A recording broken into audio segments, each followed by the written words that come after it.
Ես Ավրորա Մարտիգանյանն եմ, այն նույն աղջիկը, կոտրված ոտքերով, որին չար 15 թվականին քշեցին դեր Զորի անապատով։ Ես ականատես եղա իմ ամբողջ ընտանիքի մահվանը, հորս, մորս, քույրերիս։ Ինձ վաճառեցին, բռնաբարեցին, տանջեցին, բայց ես գոյատևեցի։ Ես փախա, հասա Ամերիկա եւ աշխարհին պատմեցի ճշմարտությունը։ Իմ հոշոտված Հայաստան գրքի, իմ դասախոսությունների, իմ սրտից բխող ճիչի միջոցով,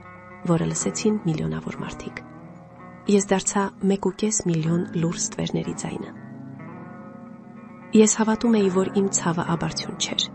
որ աշխարհը կհիշի եւ Հայաստանը երբեք չի մոռանա։ Բայց այսօր ես նայում եմ իմ հայրենիքին եւ չեմ ճանաչում այն։ Հայաստանի իշխանությունները մոռացել են մեզ, նրանց, ովքեր դիմացել են կոտորածին,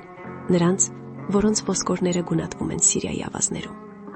Նրանք խոսում են Թուրքիայի հետ հաշտեցման, տնտեսական շահույթի, սահմանների բացման մասին, եւ իմ ճիչերը, որոնք ձայնագրվել են գրքի էջերում, նրանց համար դատարկ խոսքեր են։ Ցավում է, ես ով կորցրել է ամեն ինչ, բայց պահպանել է իմ հիշողությունը, տեսնում եմ, թե ինչպես եք վաճառում այդ հիշողությունը կոպեկներով։ Ինձ մոռացել են, մեզ մոռացել են, բայց հիշեք,